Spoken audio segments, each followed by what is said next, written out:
Welcome to Sex Positive Gaming. I'm Annie, and today we're going to try to figure out how to build a magnificent kingdom. Available for PC on Steam. Flavor choices in video games are incredibly important to giving a player a sense of agency and control. Our ability to pick and choose is why the sandbox experience is so popular. However, sometimes that agency comes at the cost of the story and immersion. Skyrim is a great example of this. You can put the fate of the world on hold while you build a house, turn into a werewolf, and somehow stumble into becoming the Archmage of the College of Winterhold. Don't get me wrong, that is a lot of fun, and while it doesn't make any sense, if we as players are having fun, we can tolerate a certain degree of nonsense. Sometimes even Todd Howard levels of nonsense. But sometimes this freedom comes at the expense of the story in ways that is really hard to recover from. In How to Build a Magnificent Kingdom, our main character has to rebuild a formerly successful kingdom with access to an incredibly limited array of resources, including a princess, a maid, an adventurer, and a tentacle monster. You are given two primary paths to accomplish this. A gradual rebuilding based on quests that use a real-time combat RPG mechanic, or let's call it the Bender route. That's right, a kingdom built upon sex work. Kind of like how Apple and Nestle built their empires off of slavery. You can still do all the RPG questing stuff going the brothel route, but it is much, much less important. Then there is one additional mechanic added to this title. At the beginning of the game, you have the choice on how sexually experienced you want all the female characters to be. Completely inexperienced, a more normal distribution, and finally a Wilt Chamberlain level of sexual experience. I suppose this could work if there were 6 different storylines that covered each of these 6 different combinations of starting sexuality and path of expansion, but the game doesn't really do this.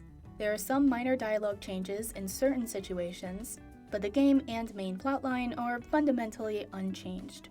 It makes the experience incredibly jarring, and in many cases make no sense. Let's not even begin to cover the various other sub-combinations involving the types of sex work and impregnation that you can choose from as well. Basically, we're left with a poorly articulated premise, uneven pacing, and a plot progression that only becomes increasingly nonsensical and unhinged from anything resembling a cohesive narrative. That is really too bad, because there are a lot of really cool gameplay mechanics that I like. The real-time combat system is deep, and while not perfectly balanced, it is really fun to develop and learn new tactics and class combinations to tackle the optional harder difficulties. The art is good, and while the sexual interactions are not animated, there is a ton of voicing covering almost 30 characters.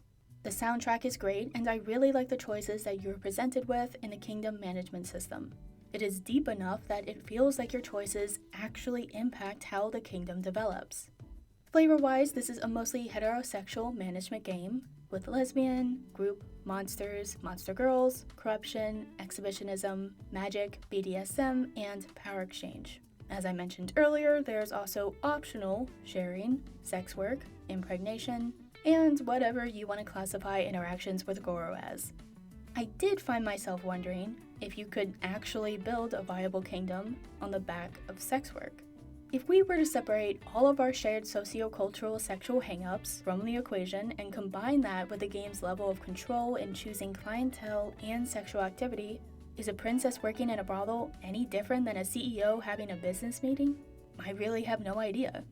Overall, this is a deeply flawed story with some really interesting gameplay mechanics. A cool premise that fails to deliver on its promise. However, if you really like these flavors, and don't mind the disastrously disconnected plot elements, then you may enjoy experiencing How to Build a Magnificent Kingdom. Just make sure to pick up the free patch from GOG Games if you do. Let me know what you think. Was I too harsh in my assessment? I'd really love to hear from people who enjoyed playing and why. But remember, no shaming, just gaming.